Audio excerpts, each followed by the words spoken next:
مسلم شریف جلد ثانی کا سبق نمبر 32 صفحہ نمبر 309 باب من فضائل سلمان و بلال و صہیب رضی اللہ عنہم یہاں سے شروع ہو رہا ہے۔ بسم اللہ الرحمن الرحیم اللہم صلی علی سیدنا محمد النبی الامی وعلی آلہ وسلم تسلیما۔ سبق نمبر 31 جو ہم نے پڑھا ہے وہ پڑھا تھا فضائل اشعرین سے شروع ہوا تھا، اشعریین، اور اس سبق کا آخری جو باب تھا وہ من فضائل جعفر و اسماء بنت عمیس والے سفینہ رضی اللہ عنہ، یہ ہم نے پڑھا تھا۔ اس باب کی جو ایک ہی حدیث ہے، لمبی حدیث ہے، وہ ہم نے سبق کے آخر میں پڑھی، سبق نمبر 31 کے آخر میں۔ اس کا خلاصہ یہ ہے کہ حضرت عمر رضی اللہ عنہ کے ذہن میں یہ تھا کہ مدینہ کی طرف ہجرت کرنے والے لوگ افضل ہیں، تو آپ علیہ السلام نے اس کی وضاحت فرما دی کہ دونوں ہجرتیں اسلام کے لیے ہیں، دونوں اسلام کی ہجرتیں ہیں، اس لیے دونوں کے لیے اجر ثابت ہے۔ البعداء والبغضاء، ان کی واحد البعداء کی واحد بعید، البغضاء کی واحد بغیض آتی ہے، تو لغوی اعتبار سے بعید نسب میں دوری کے لیے آتا ہے اور بغیض دین میں دوری کے لیے آتا ہے۔ مراد یہ تھا کہ حبشہ مسافت کے اعتبار سے بھی دور ہے اور دین کے اعتبار سے بھی دور ہے۔ دو باب من فضائل سلمان و بلال و صہیب رضی اللہ عنہم،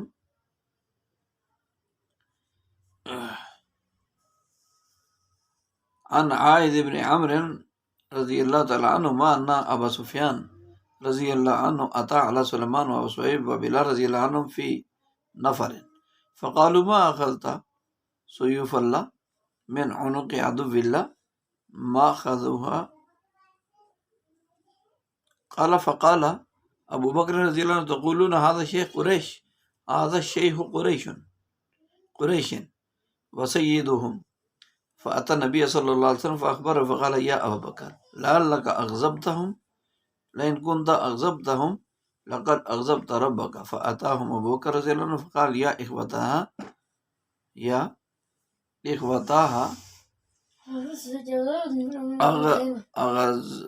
أغضبتكم، قالوا لا يغفر الله لك يا أخي۔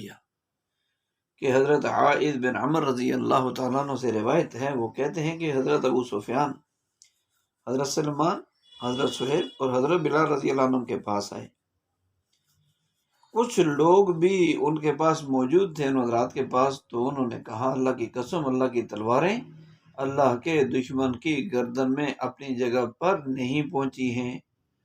تو حضرت ابوبکر رضی اللہ تعالیٰ عنہ نے کہا کہ کیا تم قریش کے اس شیخ اور ان کے سردار کے بارے میں ایسے کہتے ہو؟ پھر نبی کریم علیہ السلام کی خدمت میں حاضر ہو کر آپ علیہ السلام کو اس بات کی خبر دی، تو آپ علیہ السلام نے فرمایا ابو بکر شاید تو نے ان صحابہ رضی اللہ عنہ کو ناراض کر دیا ہو، اگر تو نے ان کو ناراض کر دیا تو تیرا رب تجھ پر ناراض ہو جائے گا۔ پھر ابو بکر رضی اللہ تعالیٰ عنہ حضرات کے پاس آئے اور ان سے کہا اے میرے بھائیو، میں نے تمہیں ناراض کر دیا، اغضبتکم، میں نے تمہیں ناراض کر دیا۔ تو ان حضرات نے کہا اے میرے بھائی اللہ آپ کی مغفرت فرمائے۔ نہیں، انہوں نے کہا نہیں، اے میرے بھائی اللہ آپ کی مغفرت فرمائے۔ تو یہ حضرت ابو سفیان رضی اللہ عنہ کا یہ واقعہ صلح حدیبیہ کے بعد تجدید عہد کے لیے مدینہ آنے کا ہے۔ صلح حدیبیہ میں 10 سال کے لیے جنگ بندی کا معاہدہ تھا، لیکن مشرکین مکہ نے عہد نامہ کی کئی شرطوں کی خلاف ورزی کی، تو ان کو خطرہ ہوا کہ کہیں آپ علیہ السلام مکہ پر حملہ نہ کر دیں، تو ابو سفیان کو مدینہ بھیجا تاکہ وہ عہد کی تجدید کریں۔ تو اس موقع پر فقراء صحابہ رضی اللہ عنہم نے ابو سفیان رضی اللہ عنہ کو دیکھ کر کہا کہ یہ دشمن خدا ابھی تک ہمارے ہاتھ سے نہیں مارا گیا، مطلب یہ تھا۔ تو سیدنا ابوبکر رضی اللہ عنہ ابو سفیان رضی اللہ عنہ کی حضور علیہ السلام سے قرابت داری کو مد نظر رکھتے ہوئے اس کو سردار کہا، لیکن آپ علیہ السلام نے ان فقراء کی بہت بڑی فضیلت بیان کی کہ ان کی ناراضگی میں تو اللہ کی ناراضگی ہے، اللہ کی ناراضگی ہے۔ تو اس حدیث میں فقراء صحابہ کرام میں سے حضرت سلمان، حضرت صہیب، حضرت بلال رضی اللہ عنہ کا ذکر بیان ہے۔ حضرت سلمان فارس سے تشریف لائے اور بڑی تکالیف کے بعد آپ علیہ السلام کی خدمت اقدس میں حاضری دی اور اسلام قبول کیا۔ ایسی حضرت صہیب بن سنان رضی اللہ تعالیٰ عنہ روم کی طرف سے کسی کی غلامی سے بھاگ کر مکہ آئے، اسلام قبول کیا اور اسلام قبول کرنے کی وجہ سے بہت ستائے گئے۔ اسی طرح حضرت بلال بن رباح رضی اللہ عنہ بھی سابقین میں سے ہیں، بنی جمح کے غلام تھے، اور وہ حضرت بلال رضی اللہ عنہ کو بہت تکلیف دیتے کہ اسلام چھوڑ دو یا اسی حالت میں مر جاؤ، لیکن یہ تھے کہ احد احد کی آواز لگاتے تھے۔ تو یہ واقعہ ہے ان صحابہ کرام رضی اللہ عنہ۔ جابر ابن عبداللہ رضی اللہ تعالیٰ عنہ قال فینا نزلت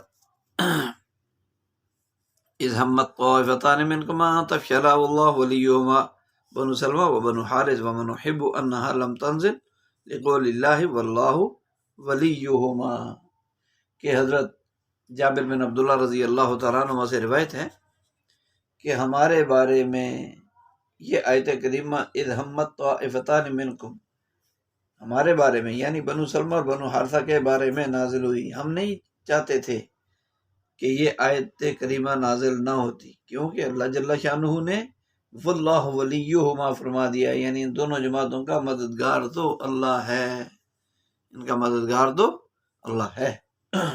یہ آیت غزوہ احد کے بیان کے ضمن میں اتری۔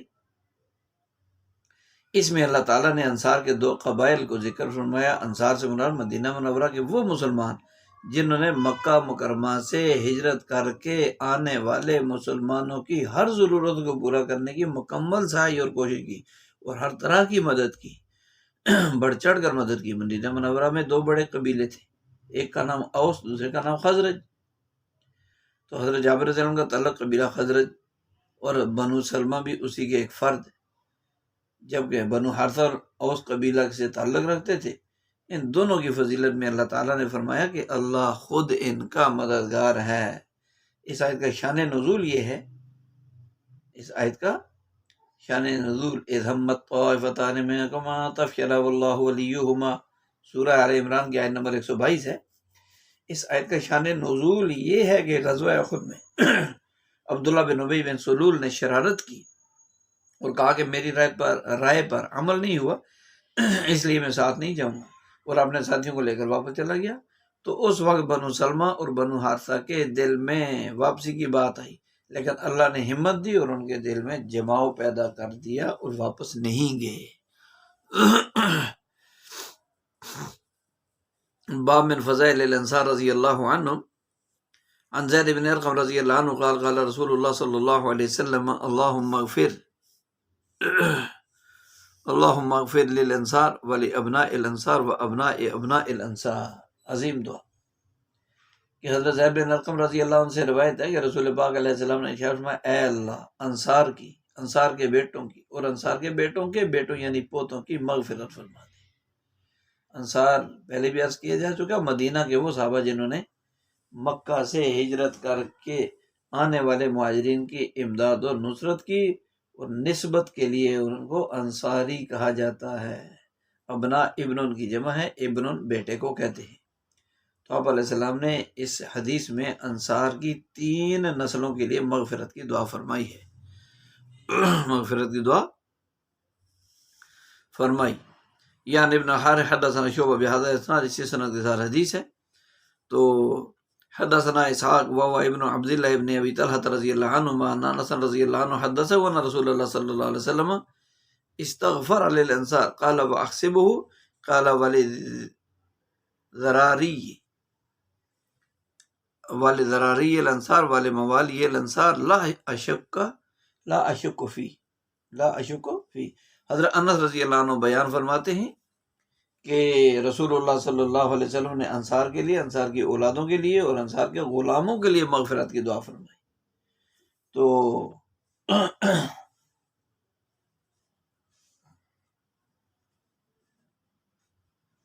الموالی یا المولا کی جمع ہے، مولا واحد ہے، موالی اس کی جمع ہے آزاد شدہ. مالک اور سردار، غلام ایسے ہی آزاد کرنے والا یا انعام دینے والا یا جس کو انعام دیا جائے، محبت کرنے والا، ساتھی، حلیف، پڑوسی، مہمان، شریک، بیٹا، چچا کا بیٹا، بھانجا، داماد سب مراد ہو سکتے ہیں. تو آپ علیہ السلام کو انصار صحابہ سے اتنی محبت تھی کہ ان کی نسلوں کے لیے بھی دعا فرمائی اور ان کے علاقوں کے لیے بھی دعا فرمائی. اور راوی نے اس میں اپنے یقین کی پختگی کے لیے خیال فرمایا کہ مجھے اس میں شک نہیں ہے، مجھے اس میں شک نہیں ہے. عن انس رضی اللہ عنہ ان نبی صلی اللہ علیہ وسلم رأى صبيانا ونساء مقبلين من عرس فقام نبی اللہ صلی اللہ علیہ وسلم ممثلا فقال اللهم انتم من احب الناس الی اللهم انتم من احب الناس الی یعنی الانصار.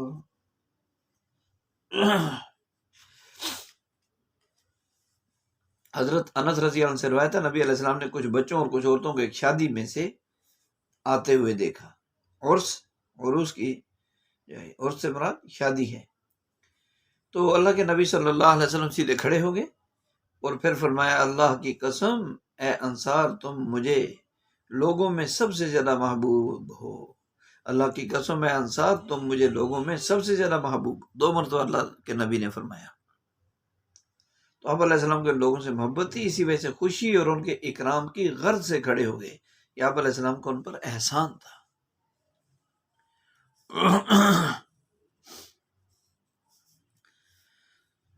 عن هشام بن زید رضی اللہ عنہما قال سمعت انس بن مالک رضی اللہ عنہما یقول جاءت امرأة من الانصار الى رسول اللہ صلی اللہ علیہ وسلم قال فخلا بها رسول اللہ صلی اللہ علیہ وسلم وقال والذی نفسی بیدہ انکم لا احب الناس الی 3 مرات. کہ حضرت انس بن مالک رضی اللہ عنہما فرماتے ہیں کہ ایک انصار کی ایک عورت رسول پاک علیہ وسلم کی خدمت اقدس میں حاضر ہوئی تو رسول پاک صلی اللہ علیہ وسلم اس عورت کی بات سننے کے لیے علیحدگی میں ہو گئے. اور آپ علیہ السلام نے فرمایا قسم ہے اس ذات کی جس کے قبضہ قدرت میں میری جان ہے تم لوگوں میں سے مجھے سب سے زیادہ محبوب ہو. 3 مرتبہ یہ بات فرمائی نبی علیہ السلام نے.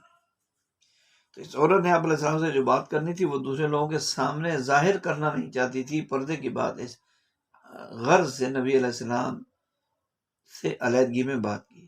خلا بیاہ کا مطلب یہ کہ لوگوں سے ذرا ہٹ گئے تاکہ دوسرے لوگ بات نہ سن سکیں، تھوڑا سا دور. اس سے مراد وہ خلوت مراد نہیں ہے جو ممنوع ہے. اور بعض راہ فرماتے ہیں کہ وہ عورت آپ علیہ السلام کی محرم عورتوں میں سے تھی. امام نووی رحمۃ اللہ علیہ نے فرمایا کہ وہ خاتون ام سلیم یا ان کی بہن ام حرام رضی اللہ عنہا تھی. عن شعبہ بہذا الاسناد قال سمعت قتادہ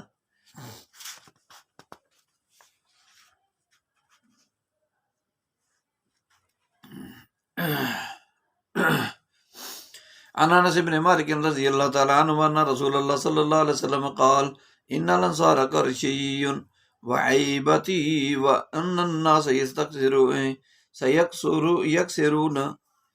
سيكثرون ويقلون فاقبلوا من محسنهم وعفوا عن مسیئهم یقلون. حضرت انس بن مالک رضی اللہ تعالیٰ عنہ سے روایت ہے کہ رسول پاک صلی اللہ علیہ وسلم نے فرمایا انصار کے لوگ میرے باعتماد اور مخصوص لوگوں میں سے ہیں، باعتماد اور مخصوص لوگوں میں سے ہیں. اور لوگ تو بڑھتے چلے جائیں گے لیکن یہ کم ہوتے چلے جائیں گے، لہذا ان کی نیکیوں کو قبول کرو اور ان کی خطاؤں کو معاف کر دو. القرش کہتے ہیں ان الانصار کرشیون. تو الکرش جانوروں کی عادت ہوتی ہے کہ چرتے وقت غذا کو معدے کے بالائی حصے میں جمع کرتے ہیں، پھر جب رات ہوتی ہے تو اس خوراک کو واپس منہ میں لا کر جگالی کرتے ہیں. تو معدے کا وہ بالائی یعنی اوپر والا حصہ جہاں جانور خوراک جمع کرتا ہے اس کو کرش کہتے ہیں۔ اور عیبی تو عیبہ چھوٹے صندوق کو کہتے ہیں جس میں کوئی چیز محفوظ کی جاتی ہے۔ تو اس حدیث پاک میں آپ علیہ السلام نے انصار کے بارے میں فرمایا کرشی و عینی، کرشی و عیبی، تو عیبتی تو یعنی میرے رازدار ہیں اور میرے قریبی ہیں، یعنی جیسے کوئی چیز صندوق میں محفوظ رہتی ہے ایسے ہی میرے راز ان کے سینوں میں محفوظ رہتے ہیں انصار کے۔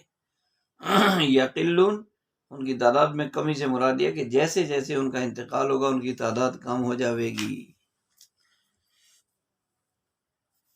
عن انس بن مالک رضی اللہ تعالیٰ عنہ عن ابی سعید رضی اللہ عنہ قال قال رسول اللہ صلی اللہ علیہ وسلم خیر دور الانصار بنو النجار ثم بنو عبد الاشهل ثم بنو الحارث بن خضر ثم بنو ساعدة وفي كل دور الانصار خير فقال سعد رضي الله عنه ما أرى رسول الله صلى الله عليه وسلم إلا قد فضل علينا وقيل قد فضلكم على كثير۔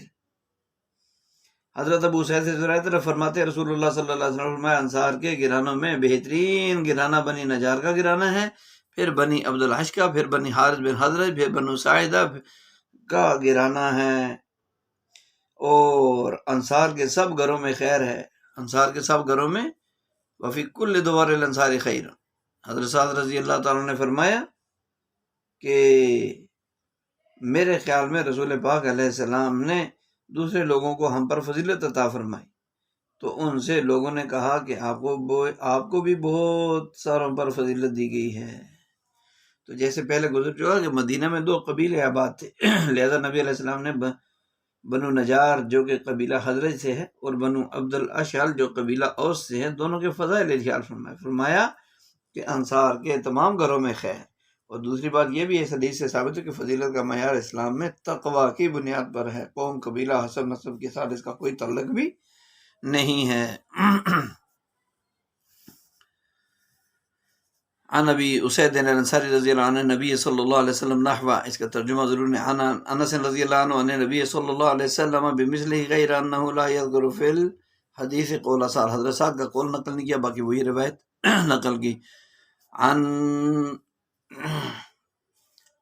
عن ابراہیم ابن محمد ابن طلحہ رضی اللہ عنہ قال سمعت ابا سعید خطیبا عند ابن عتبہ فقال قال رسول اللہ صلی اللہ علیہ وسلم خیر دور الانصار ودار بنی نجار ودار بنی عبد الاشہل ودار بنی الحارث ابن حجرج ودار بنی سعد واللہ لو كنت مؤثرا بها احدا لآثرت بها عشیرتی۔ تو یہ بھی وہی ترجمہ ہے، بس آخری جملے کا واللہ سے ترجمہ ہے کہ اللہ کی قسم اگر میں ان انصار پر کسی کو ترجیح دیتا تو اپنے خاندان کو ترجیح دیتا، یعنی مجھے انصار اتنے محبوب ہیں کہ میں ان پر کسی کو بھی ترجیح نہیں دیتا۔ تو اس حدیث میں انصار رضی اللہ عنہم کی فضیلت ظاہر ہوتی ہے کہ آپ علیہ السلام نے انصار کے قبیلوں کے نام ارشاد فرماتے اور فرمایا کہ یہ بہترین ہیں۔ انا بزن قال شاهد ابو سلمہ رضی اللہ تعالیٰ عنہ لسامع ابا سعید الانصاری رضی اللہ تعالیٰ عنہ یشهد ان رسول اللہ صلی اللہ علیہ وسلم قال خیر دور الانصار بنو النجار ثم بنو عبد الاشهل ثم بنو الحارث بن خزرج ثم بنو ساعدة وفي كل دور الانصار خیر۔ قال ابو سلمہ رضی اللہ تعالیٰ عنہ قال ابو سعید رضی اللہ تعالیٰ عنہ ابو سعید انہم اتى رسول اللہ صلی اللہ علیہ وسلم لا كنت كاذبا بالوداد بقوم بني ساعدة وبلغ ذلك سعد بن عبادة رضي الله عنه فوجد في نفسه قال خلفنا فكنا آخر الأربع أسرجوا إلى حماري أتى رسول الله صلى الله عليه وسلم فكلمه ابن اخی سالم رضی اللہ تعالیٰ عنہ قال اتذهب لترد على رسول اللہ صلی اللہ علیہ وسلم ورسول اللہ صلی اللہ علیہ وسلم عالم وهو ليس حسبك ان تكون رابع 4 فرجع وقال الله ورسوله اعلم وامر بحماره فحل عنه۔ اس میں بھی شروع میں تو وہی ہے کہ پھر حضرت ابو سلمہ رضی اللہ عنہ کہتے ہیں حضرت ابو اسید رضی اللہ تعالیٰ عنہ نے فرمایا، یہ یہاں سے آگے ترجمہ ہے، پیچھے ترجمے کی ضرورت نہیں ہے۔ تو ابو اسید رضی اللہ تعالیٰ عنہ نے فرمایا کہ میں رسول اللہ صلی اللہ علیہ وسلم پر تہمت لگا سکتا ہوں؟ اتہم انا علی رسول اللہ صلی اللہ علیہ وسلم، کیا میں رسول پاک علیہ السلام پر تہمت لگا سکتا ہوں؟ یعنی میں تو آپ علیہ السلام کی طرف غلط بات منسوب نہیں کر سکتا۔ اگر میں جھوٹا ہوتا تو پہلے، اگر میں لو کنت کاذبا بالبتات، اگر میں جھوٹا ہوتا تو میں اپنی قوم بنی ساعدہ کا نام لیتا۔ یہ بات حضرت سعد بن عبادہ رضی اللہ عنہ تک پہنچ گئی تو انہیں یہ بات سن کر افسوس ہوا اور کہنے لگے کہ ہم چاروں گرانوں کے آخر میں ہو گئے۔ ہم کیا ہو گئے؟ چاروں گرانوں کے آخر میں ہو گئے۔ فَكُنَّا آخر الاربع اسرجو، لہذا کیا کرو، میرے گدے پر زین کسو، میں رسول اللہ صلی اللہ علیہ وسلم کی خدمت اقدس میں جاتا ہوں اور پھر اس بارے میں آپ سے بات کرتا ہوں۔ فَأُكَلِّمُهُ، تو فقل ان کے جو ہے پھر کیا ہوا، حضرت سعد رضی اللہ عنہ کے بھتیجے نے کہا کیا آپ رسول پاک علیہ السلام کی بات کو رد کرنے کے لیے جا رہے ہیں؟ تو رسول اللہ صلی اللہ علیہ وسلم، حالانکہ رسول اللہ صلی اللہ علیہ وسلم تو زیادہ جانتے ہیں کہ کیا آپ کے لیے یہ سعادت کافی نہیں ہے کہ تم چار میں سے چوتھے نمبر پر ہو؟ حضرت صاحب رضی اللہ عنہ یہ سن کر واپس لوٹ پڑے اور فرمانے لگے اللہ اور اس کا رسول ہی زیادہ بہتر جانتے ہیں، اور انہوں نے اپنے گدھے سے زین کھولنے کا حکم دے دیا۔ تو تمام انصار اور ان کے گھر خیر سے بھرے ہوئے، ان میں حضرات انصار کی فضیلت ظاہر ہوتی ہے۔ امام نووی رحمۃ اللہ علیہ نے فرمایا انصار کے قبائل میں افضلیت کا یہ فرق سبقت اسلام میں، یعنی اسلام قبول کرنے میں جو سبقت پہل کی اور تاخر کی وجہ سے ہے، سبقت اور تقدم اور تاخر یعنی پہلے اور بعد میں اسلام قبول کرنے سے، نیز یہ بھی ثابت ہوا کہ بعض کو بعض پر فضیلت دینا جبکہ عداوت کی وجہ سے نہ ہو تو جائز ہے، اور نہ ہی یہ غیبت شمار ہوگی۔ حافظ ابن حجر عسقلانی رحمۃ اللہ علیہ فرماتے ہیں کہ پہلا خیر افضل کے معنی میں ہے اور جبکہ دوسرا فضل کے معنی میں ہے، یعنی خیر اور بھلائی تمام انصاری قبائل کو حاصل ہے، اگرچہ مرتبے مختلف ہوں، مراتب کیا ہوں؟ مختلف ہوں۔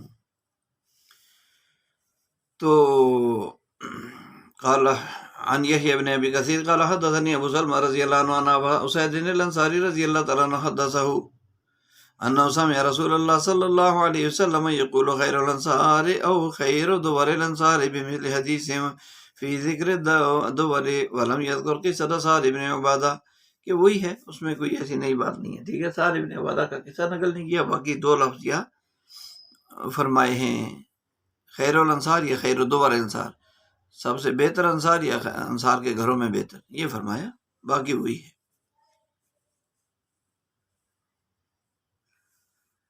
عن ابن شهاب قال قال ابو سلمى وعبيد الله بن عبد الله بن عتبة بن مسعود رضي الله عنهما سمعنا ابا هريرة رضي الله تعالى عنه يقول قال رسول الله صلى الله عليه وسلم وفي مجلس عظيم من المسلمين احدثكم بخير دور الانصار قالوا نعم يا رسول الله قال رسول الله صلى الله عليه وسلم بنو عبد الاشهل قالوا ثم من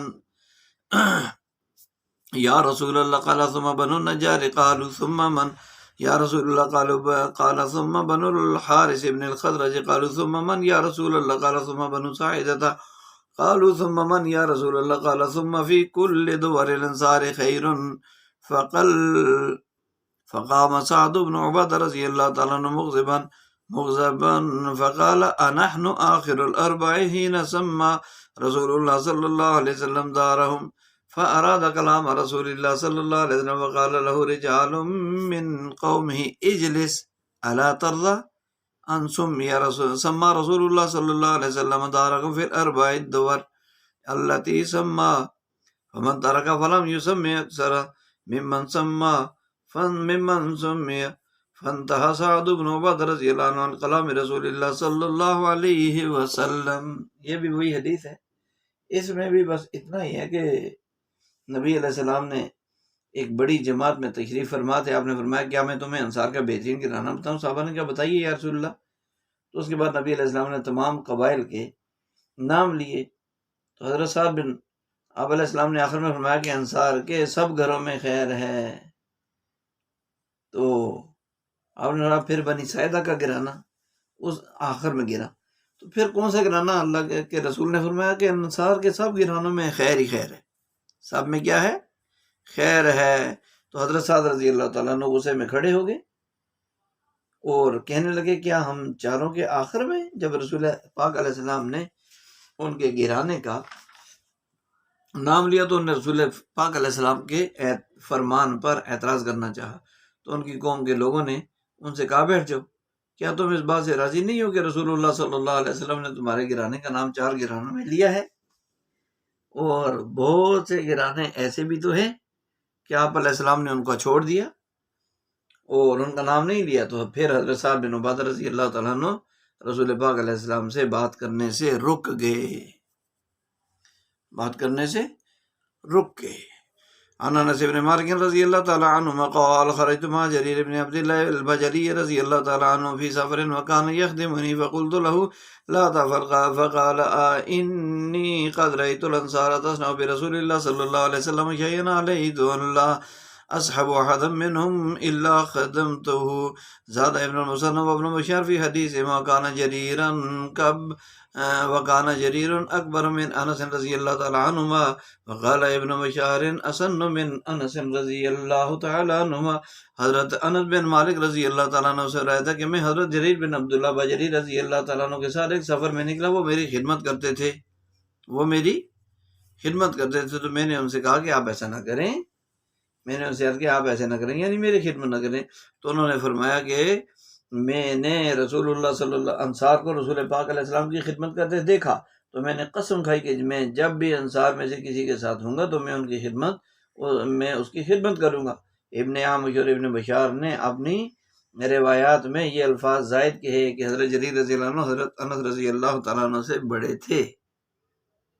حضرت انس رضی اللہ عنہ سے عمر میں بڑے تھے. حضرت انس رضی اللہ نے ان کو خدمت کرنے سے اس لیے منع کیا کہ جریر بن عبداللہ رضی اللہ عنہ حضرت عمر میں حضرت انس رضی اللہ تعالیٰ عنہ سے بڑے تھے، لیکن وہ حضرت انس رضی اللہ عنہ کو آپ علیہ السلام کا خادم اور مقرب سمجھتے، ان کا اکرام اور اعزاز فرماتے اور انصاری ہونے کی وجہ سے بھی ان کی خدمت کرتے تھے.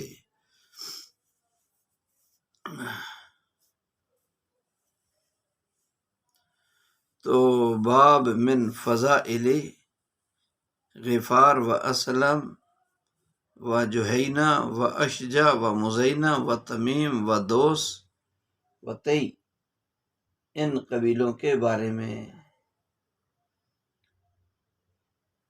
یہ باب ہے. تو رسول پاک علیہ السلام کی دعا ہے ان قبیلوں کے لیے. قبیلہ غفار، قبیلہ دوس اور دوسرے قبیلوں کے لیے دعا نبی علیہ السلام کی اس باب میں ذکر کی جا رہی ہے. عن عبداللہ ابن صامت رضی اللہ تعالیٰ عنہ قال قال ابو ذر رضی اللہ تعالیٰ عنہ قال رسول اللہ صلی اللہ علیہ وسلم غفار غفر اللہ لها واسلم سالمها اللہ. رسول اللہ صلی اللہ علیہ وسلم فرمایا قبیلہ غفار کی اللہ تعالیٰ نے مغفرت فرما دی اور قبیلہ اسلم کو اللہ تعالیٰ نے بچا لیا. قبیلہ غفار اپنی شنیع حرکتوں میں مشہور تھا، لیکن چونکہ انہوں نے اسلام قبول کیا تو اللہ تعالیٰ نے ان کو عزت دے دی اور اسلام لانے سے پہلے کے تمام گناہوں کو معاف فرما دیا. لیکن لفظ غفار جو ہے سین کے کفرہ کے ساتھ ہے، مغفرت سے ہے. غفار قبیلہ غفار ہے، غفار نہیں ہے. تو اور آپ علیہ السلام نے سنت تجنیس فرمایا. تو غفار غفر اللہ لہ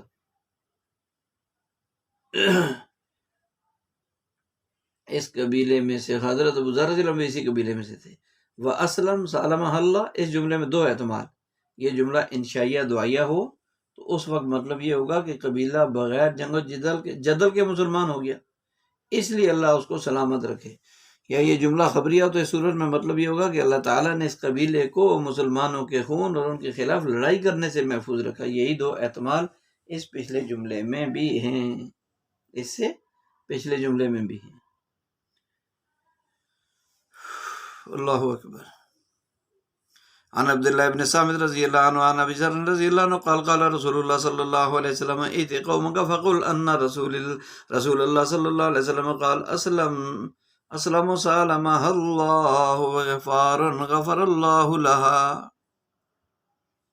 وہی ہے، بس قبیلہ اسلم کو اللہ نے بچا لیا. یعنی نبی علیہ السلام نے مجھے ارشاد فرمایا، ابو ذر فرماتے ہیں رضی اللہ عنہ کہ تو اپنی قوم کے پاس جا اور ان سے کہہ دے کہ رسول پاک علیہ السلام فرمایا قبیلہ اسلم کو اللہ نے بچا لیا، قبیلہ غفار کے اللہ نے مغفرت فرما دی. تو شعبہ فی ھذا الاسناد یہ اسی کے ساتھ، اسی سند کے ساتھ ہے. اس کے بعد آگے بہت ساری اسناد کے ساتھ یہ اگلی حدیث ہے. عن جابر رضی اللہ تعالیٰ عنہ کلہم قال عن نبی صلی اللہ علیہ وسلم قال اسلم سالمہ اللہ وغفار غفر اللہ لہ. اس میں بھی وہی ہے، یعنی کہ حضرت جابر رضی اللہ عنہ ساری سندوں کے ساتھ نبی علیہ السلام سے روایت کرتے ہیں کہ آپ علیہ السلام فرمایا قبیلہ اسلم کو اللہ نے بچا لیا، قبیلہ غفار کی اللہ نے مغفرت فرما دی. عن ابی ہریرہ رضی اللہ عنہ ان رسول اللہ صلی اللہ علیہ وسلم قال اسلم سالمہ اللہ وغفار غفر اللہ لہا اما انی لم اقلها ولكن قالها اللہ.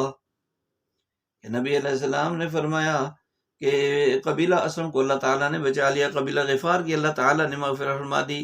اس میں یہ نہیں کہا بلکہ اللہ جل شانہ نے اس طرح فرمایا.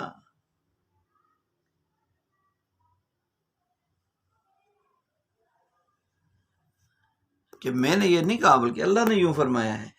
تو اس حدیث کو بھی متعدد سندوں کے ساتھ جب آپ علیہ السلام نے اللہ سے دعا کی تو اللہ نے مغفرت کا اعلان فرما دیا کہ قبیلہ غفار کو اللہ نے معاف کر دیا. تو اس لیے آپ علیہ السلام نے فرمایا کہ اللہ نے یہ ارشاد فرمایا، یعنی میرے دعا تمہارے حق میں اللہ نے قبول فرما لی. عن خفاف ابن ایماء الغفاری رضی اللہ عنہ قال قال رسول اللہ صلی اللہ علیہ وسلم فی صلاۃ اللہم لعن بنی لحیان ورعلن وزکوان وعصیت عصوا اللہ ورسولہ غفار غفر اللہ لا واسلم سالمہ اللہ. کہ یہاں پر رسول اللہ صلی اللہ علیہ وسلم نے ایک نماز میں ارشاد فرمایا، دعا مانگی، اے اللہ بنی کیان، رعل، زکوان اور عصیہ پر لعنت فرما. انہوں نے اللہ اور اس کے رسول صلی اللہ علیہ وسلم کی نافرمانی کی اور اللہ تعالیٰ نے قبیلہ غفار کی مغفرت فرما دی، قبیلہ اسلم کو اللہ نے بچا لیا. تو قبیلہ حضرت خفاف رضی اللہ عنہ کا تعلق قبیلہ بنی غفار سے تھا، بلکہ ان کے امام تھے. اس روایت کو حضرت خفاف رضی اللہ خفاف بن ایمان نے نقل کیا رضی اللہ عنہ. اس میں آپ علیہ السلام نے 4 قبیلوں کے نام لے کر لعنت کی. ان کا جرم یہ تھا کہ انہوں نے چند لوگوں کو آپ علیہ السلام کے پاس بھیجا اور کہا کہ ہمارے قبیلے کے لوگ مسلمان ہو گئے ہیں، لہذا ان کو قرآن سکھانے کے لیے چند آدمی ہمارے ساتھ کر دیں. تو آپ علیہ السلام نے 70 ایسے صحابہ رضی اللہ عنہ جو قرآن کے ماہرین اور بہترین قرآن حضرات تھے ان کے ہمراہ کر دیا. بیر معونہ کے قریب ان لوگوں نے بہت سے لوگوں کو جمع کیا ہوا تھا. انہوں نے ان نہت 70 صحابہ کو شہید کر دیا، ان پر حملہ کر دیا، تمام حضرات کو شہید کر دیا. انا للہ و انا الیہ راجعون اللہم لا تحرمنا اجرهم ولا تفتنا بعدهم. تو شہید کر دیا. سوائے حضرت عمر بن امیہ اور منذر بن عمر رضی اللہ عنہما کے، یہ دونوں حضرات سب ساتھیوں کے اونٹ چرانے کے لیے تشریف لے گئے تھے. جب واپس آئے تو دیکھا کہ سارے ساتھی شہید ہو گئے اور سواری خون سے بھری تلواریں لے کر ان کے گرد چکر لگا رہے ہیں. سوار جو ہے خون سے بھری تلواریں لے کر ان کے گرد چکر لگا رہے ہیں. یہ حالت دیکھ کر حضرت منذر رضی اللہ عنہ نے کہا کہ میرا دل نہیں مانتا کہ شہادت چھوڑ دوں. چنانچہ وہ دونوں آگے بڑھے اور حضرت منذر رضی اللہ عنہ شہید ہو گئے اور حضرت عمر بن امیہ رضی اللہ عنہ گرفتار ہوئے. اور اسی طرح حضرت کعب بن زید رضی اللہ عنہ کو کفار مردہ سمجھ کر چھوڑ گئے. باقی سب شہید. ان میں حضرت حرام رضی اللہ عنہ بھی تھی، جنہوں نے حضرت صلی اللہ علیہ وسلم کا والا نامہ عامر بن طفیل کو دیا تو اس نے ایک نیزہ مارا جو جسم کو چیر کر باہر نکلا. تو انہوں نے کہا فزت و رب الکعبہ، رب کعبہ کی قسم میں کامیاب ہو گیا. حضرت حرام رضی اللہ عنہ نے جب باق ہو گئے یہ کہہ کر. ان 70 صحابہ میں اکثر انصاری تھے رضی اللہ عنہ. آپ علیہ السلام کو ان سے بہت محبت تھی. جب ایسی غداری کی خبر آپ علیہ السلام کو ملی تو آپ علیہ السلام کا دل بہت دکھا، بہت صدمہ ہوا، تو آپ علیہ السلام نے ان پر لعنت کی اور آپ علیہ السلام نے قنوت نازلہ پڑھی، قنوت نازلہ پڑھی۔ عن عبد الله بن دينار أنه سمع ابن عمر رضي الله عنهما قال قال رسول الله صلى الله عليه وسلم غفار غفر الله له وأسلم سالمه الله وعصية عصت الله ورسوله وعصية تو عصت الله ورسوله۔ حضرت ابن عمر رضی اللہ عنہ فرماتے ہیں رسول پاک علیہ السلام نے فرمایا، یہی دعا دی، آخری جملے کا ترجمہ یہ ہے، اور قبیلہ عصیہ نے اللہ اور اس کے رسول کی نافرمانی کی۔ وفی حدیث ساری اسامہ رضی اللہ عنہ رسول اللہ صلی اللہ علیہ وسلم قال ذلك علی المنبر، کہ ممبر پر نبی علیہ السلام نے یہ فرمایا۔ یہ اوپر والی حدیث ہے، اسی کی سند، اس کے بارے میں فرمایا کہ ممبر پر نبی علیہ السلام نے یہ کلمات ارشاد فرمائے۔ مثل حدیث اولا عن ابن عمر رضی اللہ عنہ، یہ بھی وہی حدیث ہے۔ آگے عن ابی ایوب رضی اللہ تعالیٰ عنہ قال قال رسول اللہ صلی اللہ علیہ وسلم الانصار ومزینۃ وجہینۃ وغفار واشجع ومن کان من بنی عبد اللہ موالی دون الناس واللہ ورسولہ مولاہم۔ یہ قبیلہ غفار، قبیلہ اسلم، قبیلہ جوہینہ، قبیلہ اشجع، قبیلہ مزینہ، تمیم، قبیلہ تمیم اور دوس اور طی، ان کے بارے میں یہ فضائل ہیں کہ حضرت ابو ایوب رضی اللہ عنہ سے روایت ہے کہ رسول پاک علیہ السلام نے فرمایا قبیلہ انصار، مزینہ، جوہینہ، اسلم، غفار، اشجع اور جو عبداللہ کی اولاد میں سے ہیں، یہ دوسرے لوگوں کے علاوہ میرے مددگار اور اللہ اور اس کا رسول ان سب کا مددگار ہے، ان سب کا مولا ہوں، ان کا مددگار ہے۔ عن ابی ہریرہ رضی اللہ عنہ قال قال رسول اللہ صلی اللہ علیہ وسلم قریش والانصار ومزینہ وجہینہ واسلم وغفار واشجع موال لیس لهم مولا دون اللہ ورسولہ۔ اس میں بھی وہی فرمایا، مولا بمعنی مالک، سردار، آزاد شدہ یا غلام، آزاد کرنے والا ساتھی، حلیف، مہمان، پڑوسی، اس کی جمع مولا کی، موالی، سارے معنی سے مراد ہو سکتے ہیں۔ یہ حدیث بھی انصار کے فضائل کو ظاہر کرتی ہے کہ آخر میں کیا فرمایا کہ ان کا کوئی حمایتی نہیں اللہ اور اس کے رسول کے سوا، یہ سب اشجع، یہ دوست ہیں۔ یہ کیا ہیں؟ وہ اشجع موالن، دوست ہیں، یا دوست کا معنی لیس لهم مولن، ان کا کوئی مددگار نہیں اللہ اور اس کے رسول کے علاوہ۔ قال سعد فی بعض هذا فيما اعلم، حضرت سعد بن ابراہیم رضی اللہ تعالیٰ عنہما اس سند کے ساتھ مذکورہ حدیث کی طرح روایت نقل کی گئی ہے۔ عن ابی ہریرہ رضی اللہ تعالیٰ عنہ عن النبی صلی اللہ علیہ وسلم انہ قال اسلم غفار ومزینہ ومن کان من جوہینہ وجوہینہ خیر من بنی تمیم وبنی عامر والخلیفین اسد وغطفان۔ اس میں بھی ان تمام قبائل کی فضیلت ہی بیان فرمائی کہ قبیلہ دونوں حلیفوں، قبیلہ اسد اور قبیلہ غطفان سے یہ باقی پیچھے والے سارے قبائل بہتر ہیں۔ تو مذکورہ والا 5 قبیلے بنو تمیم، بنو عامر اور دونوں حلیف اسد اور غطفان سے بہتر ہیں۔ اگرچہ اسلام سے پہلے مذکورہ قبیلے بنی تمیم وغیرہ سے کم درجے میں تھے، لیکن اسلام میں سبقت کی وجہ سے یہ عزت پا گئے۔ عربوں کا دستور تھا کہ دشمن کے خلاف ایک دوسرے سے مدد اور نصرت کا معاہدہ کر لیتے تھے۔ ایسے 2 یا 2 سے زائد قبیلے جو آپس میں مدد اور تعاون کا عہد کر لیں، ان کو ایک دوسرے کا حلیف کہا جاتا ہے۔ ان کو ایک دوسرے کا کیا کہا جاتا ہے؟ حلیف کہا جاتا ہے۔ عن ابی ہریرہ رضی اللہ تعالیٰ عنہ قال قال رسول اللہ صلی اللہ علیہ وسلم قال ابو ہریرہ رضی اللہ عنہ قال رسول اللہ صلی اللہ علیہ وسلم والذی نفس محمد بیدہ الغفار غفار واسلم مزینہ ومن کان من جوہینہ او قال جوہینہ ومن کان من مزینہ خیر عند اللہ یوم القیامہ من اسد وطی وغطفان، کہ رسول پاک علیہ السلام میں قسم ہے اس ذات کی اس کے قبضہ قدرت میں محمد علیہ السلام کی جان ہے، قبیلہ غفار، اسلم، مزینہ، جوہینہ اللہ کے ہاں قیامت کے دن قبیلہ اسد، غطفان، حوازن اور تمیم سے بہتر ہوں گے۔ اللہ کے ہاں بہتری کا معیار تقوی، ان اکرمکم عند اللہ اتقاکم، جو زیادہ متقی وہ اللہ کا زیادہ مقرب اور قریبی، زیادہ عن ابی ہریرہ رضی اللہ عنہ قال قال رسول اللہ صلی اللہ علیہ وسلم لأسلم وغفار وشيء من المزينة وجهينة وشيء من جهينة ومزينة خير عند الله. قال احسبه قال يوم القيامة من اسد وغطفان ووازن وتميم، ان 4 قبیلوں سے بہتر. اور عن ابي ان اقرا ابن خابس رضی اللہ تعالی عنہ جاء الى رسول الله صلی اللہ علیہ وسلم فقال انما بايعك سراق الحجيج من اسلم وغفار مزين واخصب جهين محمدا الذي شك. فقال رسول الله صلی اللہ علیہ وسلم ارايت ان كان اسلم وغفار ومزين واخصب جهين خيرا من بني تميم وبني عامر واسر وغطفان خابوا وخسروا. قال فقال نعم.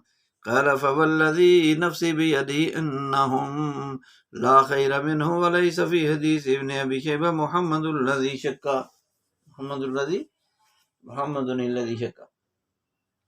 تو حضرت عبد الرحمن بن ابی بکر اپنے باپ سے روایت کرتے ہیں کہ حضرت اقرا بن خابس رضی اللہ عنہ رسول پاک علیہ السلام کی خدمت میں حاضر ہوئے اور انہوں نے کہا کہ عرض کیا کہ قبیلہ اسلم، غفار، مزینہ اور میرا گمان ہے کہ جوہینہ، اس میں راوی کو محمد کو شک ہے، ان قبیلوں کے لوگ جنہوں نے آپ کی بیعت کی ہے یہ حاجیوں کا مال چوری کرنے والے ہیں. تو رسول پاک صلی اللہ علیہ وسلم نے فرمایا، کیا فرمایا کہ ارأیت، کہ فرمایا کہ اگر قبیلہ اسلم، غفار، مزینہ، جوہینہ کے لوگ بنی تمیم، بنی عامر، اسد اور غطفان سے بہتر ہوں تو کیا یہ ناکامی اور خسارے میں رہیں گے؟ حضرت اقرا رضی اللہ عنہ نے کیا جی ہاں. آپ علیہ السلام نے فرمایا قسم آزاد کی اس کے قبضہ میں میری جان ہے، بلا شبہ یہ لوگ یعنی قبیلہ اسلم، غفار وغیرہ کے لوگ ان لوگوں سے بہتر ہیں. اور ابن ابی شیبہ کی روایت میں راوی محمد کے شک کا ذکر نہیں کیا. تو حضرت اقرا بن حابس رضی اللہ عنہ کا تعلق بنی تمیم سے تھا، یہ گنجے تھے، اس وجہ سے اقرا مشہور تھے. انہوں نے آپ علیہ السلام کی خدمت میں ان قبیلوں کی بری خصلتوں کا ذکر کیا. اس کی تفصیل گزر چکی کہ یہ لوگ تو بڑی بری عادتوں میں مبتلا تھے، یہاں تک کہ حاجیوں کا سامان بھی چوری کرتے، لیکن آپ علیہ السلام نے فرمایا کہ یہ قبیلے اسلام لانے کی وجہ سے بہتر ہو گئے، لیکن دوسرے قبیلے غفار، اسلم، مزینہ وغیرہ ان سے بہتر ہیں. اور متعدد روایت سے ثابت ہے کہ یہ بہتری سبقت اسلام کی وجہ سے ہے کہ اسلام میں سبقت لے گئے. وقال جوہین ولم یقل احسب، یہ لفظ استعمال نہیں کیا. تو عن عبد الرحمن ابن ابی بکر عن ابی عن رسول اللہ صلی اللہ علیہ وسلم قال اسلم وغفار ومزینہ وجوہینہ خیر من بنی تمیم من بنی عامر والخلیفین بنی اسد وغطفان. ترجمہ کی ضرورت نہیں ہے. عن ابن بشر بہذا الاسناد. اور اگلی حدیث ہے عن عبد الرحمن ابن ابی بکر رضی اللہ تعالی عنہ عن ابی قال قال رسول اللہ صلی اللہ علیہ وسلم ارأیتم ان کان جوہینہ واسلم وغفار خیرا من بنی تمیم وبنی عبداللہ ابن غطفان وعامر ابن صعصع ومد بها صوتہ. نبی علیہ السلام اس کے ساتھ اپنی آواز اونچی کی. فقالوا یا رسول اللہ فقد خابوا وخسروا فقال انهم خیر. وفی روایت ابی قلیب ارأیتم ان کان جوہینہ ومزینہ واسلم وغفار. ترجمہ کی ضرورت نہیں ہے. تو عن عدی بن خاتم رضی اللہ تعالی عنہ قال اتيت عمر بن الخطاب رضی اللہ عنہ فقال لي ان اول صدقہ بیضت وجہ رسول اللہ صلی اللہ علیہ وسلم وجوہ اصحابہ صلی اللہ علیہ وسلم صدقۃ طین جئت بها الى رسول اللہ صلی اللہ علیہ وسلم. کہ حضرت عدی بن خاتم رضی اللہ عنہ سے روایت ہے کہ حضرت عمر بن خطاب رضی اللہ تعالی عنہ، عدی بن خاتم رضی اللہ عنہ سے روایت ہے کہ میں حضرت عمر بن خطاب رضی اللہ تعالیٰ عنہ کے پاس آیا تو حضرت عمر رضی اللہ عنہ نے مجھ سے فرمایا کہ سب سے پہلا وہ صدقہ جس نے رسول پاک علیہ السلام اور آپ علیہ السلام کے صحابہ کرام رضی اللہ علیہ اجمعین کے چہروں کو منور کر دیا، وہ قبیلہ طئی کا صدقے کا مال تھا جسے لے کر میں رسول پاک علیہ السلام کی خدمت میں آیا تھا. تو بیض تبییزاً، سفید ہونا، بیض اللہ وجہ، اللہ اس کے چہرے کو روشن کرے. تو صدقات کی ادائیگی سے بہت سے فوائد ظاہر ہوتے ہیں. مثلا صدقہ دینے والے کی مشکلات حل ہوتی ہیں، صدقہ تکالیف کے لیے رافع ہے، دوسری طرف صدقہ لینے کی والے کی ضروریات پوری ہوتی ہیں جس کو صدقہ دیا جاتا ہے، وغیرہ وغیرہ. اس لیے آپ علیہ السلام کا چہرہ مبارک خوشی سے منور ہوا۔ نیز یہ کہ صدقہ قبیلہ طئی کی طرف سے آیا تھا۔ طئی ایک مشہور قبیلے کا سردار کا نام تھا جو کہ یمن میں آباد تھا۔ اسی سردار کے نام پر قبیلے کا نام رکھا گیا، اور مشہور سخی خاتم طائی بھی اسی قبیلے سے تعلق رکھتا تھا۔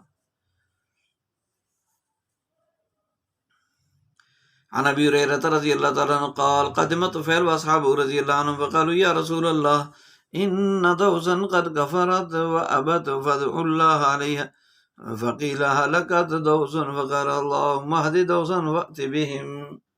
حضرت ابو ہریرہ رضی اللہ عنہ سے روایت ہے، حضرت ابو طفیل رضی اللہ تعالیٰ عنہ ان کے ساتھ یہ ہے، انہوں نے عرض کیا اللہ کے رسول، دوست نے کفر کیا یعنی اسلام لانے سے انکار کر دیا، تو آپ علیہ السلام نے ان پر بد دعا فرمائی۔ پھر کہا جانے لگا کہ اب وہ ہلاک ہو گیا۔ آپ علیہ السلام نے فرمایا اللہ دوست کو ہدایت عطا فرما اور ان کو اسلام کی طرف لے آ۔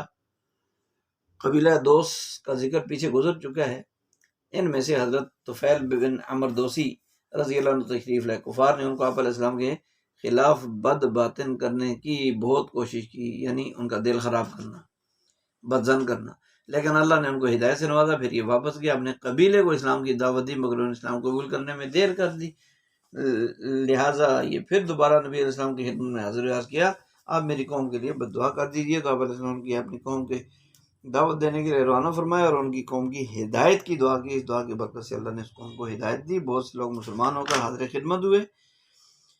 7 ہجری میں 70 یا 80 گرانے اسلام میں داخل ہوئے قبیلہ دوست کے، اور مدینہ میں آپ علیہ السلام کی خدمت میں حاضر ہوئے۔ چونکہ آپ علیہ السلام لوگوں کی ہدایت کے حریص تھے، اس لیے آپ علیہ السلام نے ان کے لیے ہدایت کی دعا کی، قال ابو ہریرہ رضی اللہ تعالیٰ عنہ لا ازال احب بن تمیم من ثلاث سمعتهن من رسول اللہ صلی اللہ علیہ وسلم، سمعت رسول اللہ صلی اللہ علیہ وسلم یقول هم اشد امتی علی الدجال قال وجاءت صدقاتهم فقال النبي صلی اللہ علیہ وسلم هذه صدقات قومنا قال وكانت صبية منهم عند عائشة رضی اللہ تعالیٰ عنہ فقال رسول اللہ صلی اللہ علیہ وسلم عاتقیها فإنها من ولد اسماعیل کہ حضرت ابو ہریرہ رضی اللہ عنہ فرماتے ہیں میں نے رسول پاک علیہ السلام سے بنی تمیم کے بارے میں 3 باتیں سنی ہیں جن کی وجہ سے میں ہمیشہ ان سے محبت کرتا ہوں۔ میں نے رسول اللہ صلی اللہ علیہ وسلم فرماتے ہوئے سنا کہ وہ یعنی قبیلہ بنی تمیم جو ہے وہ میری امت میں سب سے زیادہ سخت ہیں دجال پر۔ حضرت ابو ہریرہ رضی اللہ تعالیٰ عنہ فرماتے ہیں کہ ان کے صدقات نبی علیہ السلام کے پاس آئے تو نبی علیہ السلام نے فرمایا یہ ہماری قوم کے صدقات ہیں۔ راوی کہتے ہیں کہ انہی میں سے حضرت سیدہ عائشہ رضی اللہ عنہ کے پاس ایک باندی بھی تھی، تو رسول پاک علیہ السلام نے عائشہ رضی اللہ عنہ سے فرمایا کہ اس کو آزاد کر دو، اس کو کیا کر دو؟ عاتقیہا فإنہا من ولد، کہ یہ اسماعیل علیہ السلام کی اولاد میں سے ہے۔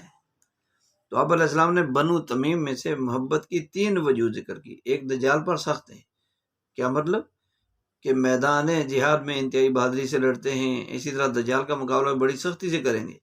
اس فتنہ دجال کی سب سے زیادہ سرکوبی قبیلہ بنو تمیم کے لوگ کریں گے۔ دوسرا میری قوم کے صدقات کا مطلب یہ ہے کہ بنو تمیم نسب میں اوپر کہیں آپ علیہ السلام کے ساتھ مل جاتے ہیں، اس لیے آپ علیہ السلام فرمائے میری قوم کے صدقات آئے ہیں۔ تیسرا محبت کرنے کی تیسری وجہ یہ تھی کہ حضرت عائشہ رضی اللہ عنہ کی باندی صبیہ بھی انہی میں سے تھی، جس کے متعلق نبی علیہ السلام نے فرمایا کہ یہ اسماعیل علیہ السلام کی اولاد میں سے ہے، اس کو آزاد کر دو۔ اس حدیث سے ثابت ہوا کہ فضیلت تو بنو تمیم کی بھی ہے، لیکن دوسرے قبائل جن کا ذکر اوپر بار بار گزر چکا وہ ان سے بہتر ہیں۔ نفس فضیلت دونوں کے لیے ثابت، لیکن خیرون اصل میں اخیر تھا، تو مراد ہے کہ مذکورہ قبائل زیادہ فضیلت والے ہیں ان کی نسبت، ورنہ فضیلت ہر ایک میں ہے، عن ابی ہریرہ رضی اللہ عنہ قال لا ازال احب بنی تمیم بعد 3 سمعتهن من رسول اللہ صلی اللہ علیہ وسلم یقولها فیہم فذکر مثل پہلے والی حدیث، ترجمہ ضرورت نہیں۔ عن ابی ہریرہ رضی اللہ عنہ قال سمعت 3 خصال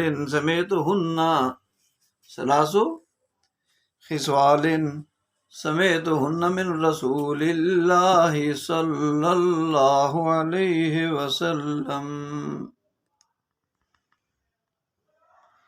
من رسول اللہ صلی اللہ علیہ وسلم فی بنی تمیم، لا أزال أحبهم بعده وساق الحديث بهذا المعنى غير أنه قال هم أشد الناس قتالا في الملاحم ولم يذكر الدجال. یہاں دجال کا ذکر تو نہیں کیا، دجال کا ذکر نہیں کیا، لیکن یہ ہے کہ 3 خصلتیں جن کے سے میں ان سے ہمیشہ محبت کرنے لگا ہوں. تو اس میں 3 خصلتیں ہیں. اللہ ہمیں صحابہ کی ظاہری بات نہیں، وہ پسندیدہ صفات ہمارے اندر تمام مسلمانوں کے اندر پیدا فرما دے جو آپ صلی اللہ علیہ وسلم کو اور اللہ کو پسند ہیں. سبحان اللہ و بحمدہ، سبحان اللہ العظیم استغفر اللہ.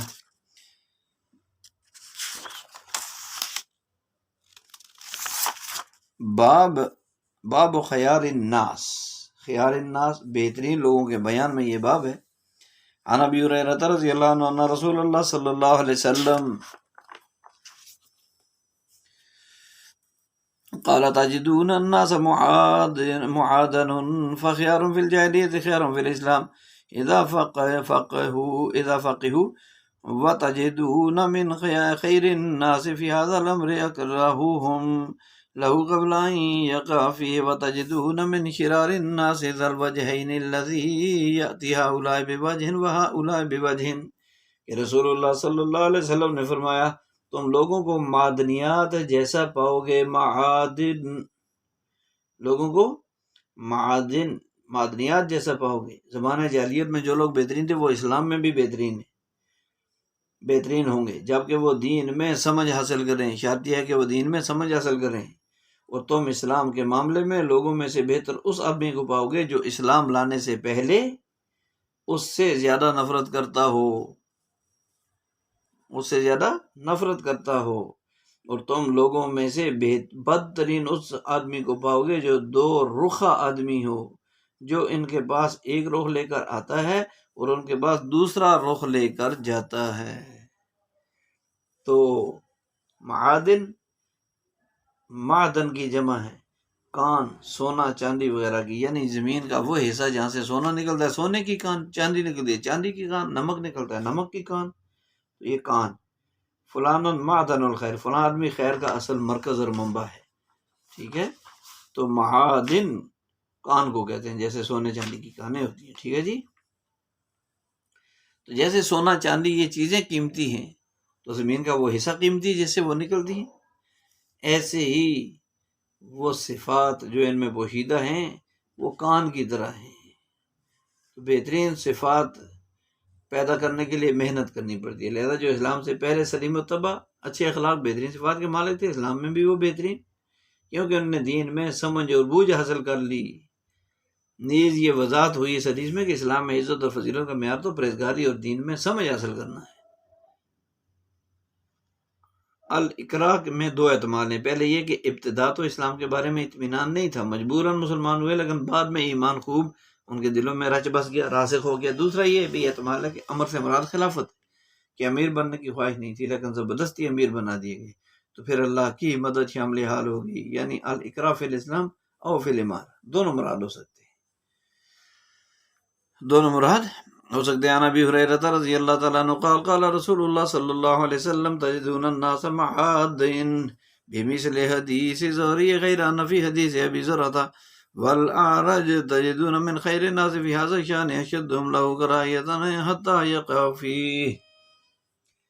کہ زہری کی حدیث کی طرح سوائے اس کے ہی کہ ابو زرعہ اور عارج کی روایت میں ہے کہ تم لوگوں میں سے اسلام لانے کے معاملے میں لوگوں میں سے بہترین اس آدمی کو پاؤ گے جو اسلام لانے سے پہلے اس سے زیادہ نفرت کرتا ہو. کہ اسلام لانے سے پہلے تو مسلمانوں کے دشمن تھے، لیکن جب اسلام لے آئے تو پھر کوئی میدان، کوئی محاذ ایسا نہیں چھوڑا جہاں نہ گئے ہوں، شریک نہ ہوئے اور کفار کی سرکوبی نہ کی ہو. مثلا حضرت خالد بن ولید رضی اللہ تعالیٰ عنہ واضح اور مشہور مثال ہیں اس کی. تو دعا ہے اللہ ہمیں ان صحابہ والا ایمان، یقین، علم، عمل، اخلاص، اخلاق اور کامل درجے کی جرت اور بہادری اور محنت اور قبولیت نصیب فرمائے. سبحان ربک رب العزت عما یصفون وسلام علی المرسلین والحمد للہ رب العالمین.